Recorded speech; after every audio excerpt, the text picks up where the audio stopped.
మా ఎమ్మెల్యే గారు శ్యామ్ గారు చెప్పడం జరిగింది.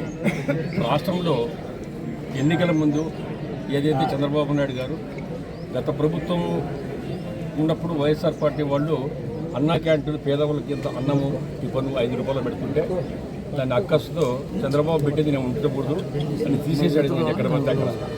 అయితే ఎన్నికల ముందు చంద్రబాబు నాయుడు ఎక్కడ ప్రజల ముందు పోయినప్పుడు క్లియర్ కట్గా నేను మళ్ళీ ముఖ్యమంత్రికి చేయండి, మళ్ళీ 5 రూపాయలకు టిఫను భోజనం నేను పెడతాను, కడుపు నిండా అన్నం పెడతానని చెప్పడం జరిగింది. ముఖ్యమంత్రి అయిన వెంటనే ఖచ్చితంగా ఏదైతే ప్రజలకు మాట ఇచ్చాడో అన్న క్యాంటీన్లు తెరవడం జరిగింది. ఇంకా కొన్ని ఉండే తెరిచేటి 100% జరుగుతుంది.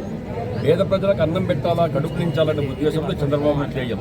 వైఎస్ఆర్ పార్టీ జగన్మోహన్ రెడ్డి పొట్టగొట్టాలా, వాళ్ళ సొమ్ము తినాలా, వాళ్ళ రక్తం పీల్చాలా, అటువంటి దుర్మార్గం ఉన్నటువంటి 5 సంవత్సరాలు ఒక దుర్మార్గుని రాష్ట్రానికి ముఖ్యమంత్రిని ఎన్నుకున్న సంగతి మీకు అందరికీ తెలుసు. అటువంటి వ్యక్తి మన రాష్ట్రంకి వచ్చి దివాలా తీయించి ఆర్థికంగా ఇబ్బందులు పెట్టి ఈరోజు రాష్ట్రం అభివృద్ధి చెందకుండా నాశనం చేసినటువంటి జగన్మోహన్ రెడ్డి సిగ్గు లేకుండా ఈరోజు మళ్ళా రాష్ట్రాలు తిరుగుతున్నాడు.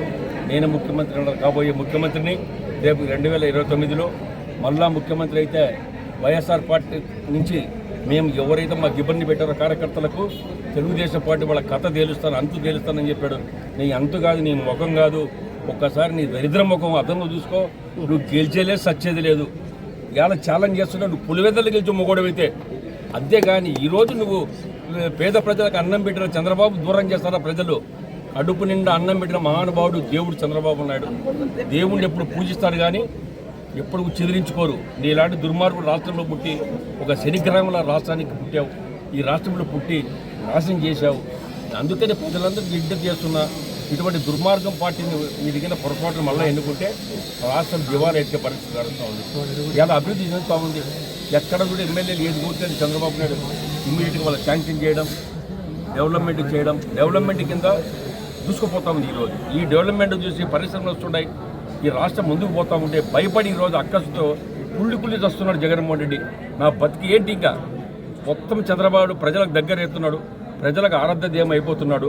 నా బతికేంటి అని చెప్పేసి కుళ్ళిపోతూ మళ్ళా లాస్ట్లో మావి గన్ అంటాడు వాడు. ఆ మావి గన్ ఏంటి నాకు అర్థం కాలేదు.